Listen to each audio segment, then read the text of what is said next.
Hi everybody, my name's Dave Alexander. My wife Lynn and I, our daughter Megan, is hard to believe is going to be graduating from Villa in a month. And I'm so sorry I can't be with you in person. I was so touched when I was asked to speak. But I'm glad I could at least do a video for you since I can't be there in person. And I hope at some point to get to meet everybody. You know, so I was thinking about what it's like to be a Villa parent. And you know, the first thing I have to say is, as I said, it's impossible to believe just how quickly the time has gone. But when I think back to Megan and think about when Lynn and I were sitting in your seats with Megan, you know, four or so years ago, we had a girl who Megan's very young for her class. And so we had a girl who was very talented. I'm a little biased, but she was also uncertain, not the most confident girl in the world although it's not a huge school, it's a lot bigger than her grammar school where she went. So it was a big unknown. And I think that the first thing that I reflected on was how much she's grown from a confidence perspective in 4 years. To see little Megan walking in and the Megan walking out here in a month or so, it's been incredible to watch her grow and develop in so many ways. And I can say very confidently that doesn't happen by accident.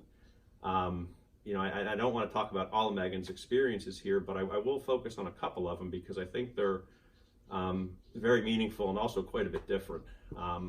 Actually, one of the things I do want to mention is, you know, all your girls will have different paths, different interests, different passions. And one of the beauties of this place is you can go in so many different directions and sort of find and chart your own path with a whole bunch of amazing people helping you, supporting you, and leading you through that. And the two I wanted to talk about, one is softball. Megan's been a softball player since she's still small, but when she was really small. And you know, she made the team as a freshman, the varsity team, and she started for 4 years. Not only did she start, but her junior year she became a captain, and then a captain again as a senior. And I've watched or coached Megan play a million softball games in the last 10 years, and if you would have told me early in that she'd be a captain of a varsity team as a junior, I don't know if I would have believed you. And certainly a lot of credit goes to her, but a whole lot of credit goes to the stuff that happened to her here in 9th and 10th grade. And so, you know, she's got 3 games left and hopefully playoffs, and one of them is in a couple hours, which I'll be at. I can't wait. By the way, I love doing things here, whether it's softball, whether it's, you know, the different activities, you know, the assemblies at night,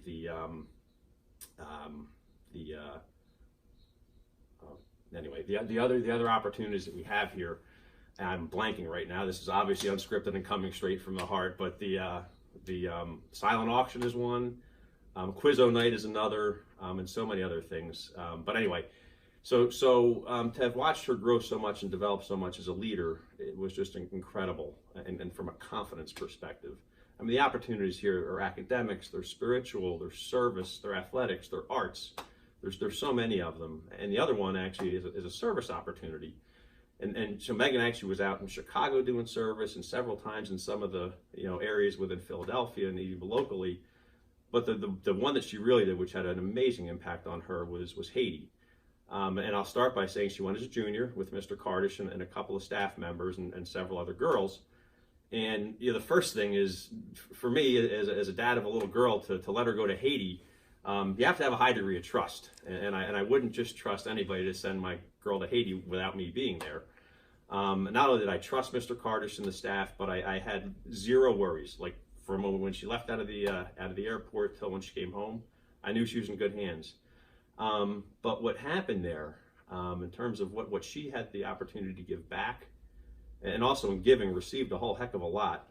When I picked her up, as I helped bring Megan and one of the girls back from JFK, I wish I had one of those dashboard cams on your car, because I asked them, you know, hey, how was it? What'd you do? And then I just stopped and listened for probably about 2 hours. One Megan to the next, both of them back and forth, from what they did with the kids, what they did in the school, Father Bavone in the parish down there, the whole community, the mass they went to, and the people at the mass.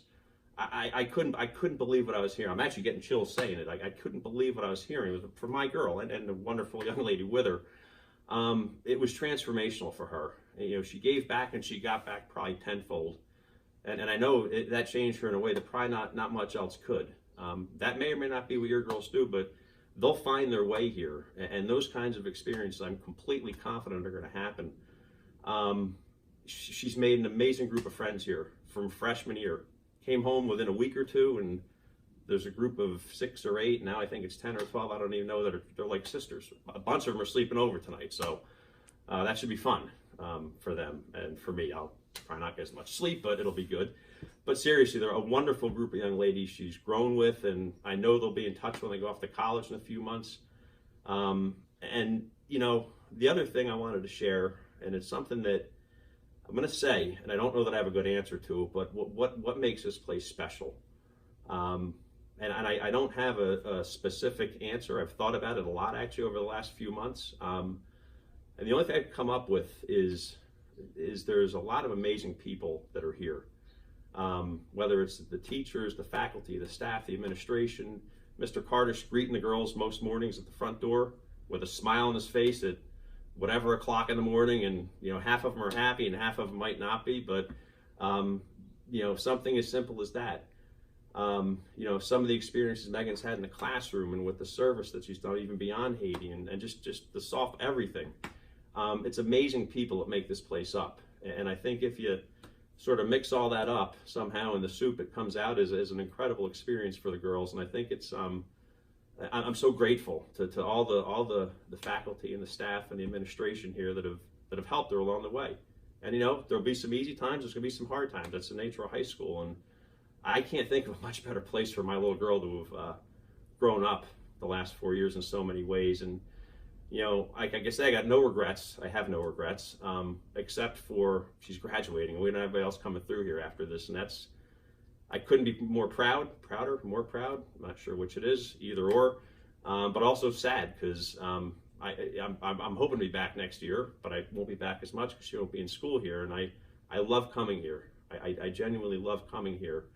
And I'll make one last sort of thing and comment before I say farewell for now. But so, as I said, your girls are going to have different passions and dreams and interests, and they'll pursue them here and beyond. And you know, Megan had a goal and a dream when she got in here of where she wanted to go to college, and she was blessed to get into her dream school, which is Notre Dame, and she's going there in the fall. So my thing is, you know, it doesn't matter what your daughter's dream or aspiration is, but when you see your girl set a goal and a dream and work her butt off for it and achieve it, that's pretty special. So with that, I'm going to say thank you. I'm going to say I wish you and your girls all the best. I know you're going to love it, and I hope I get to meet you at some point. And I'll say this on video that you can, Mr. Kardish or anybody can give you my cell phone, and you can call me, and I'll be happy to talk to you because it's been incredible. So thank you, and enjoy the rest of the prayer service.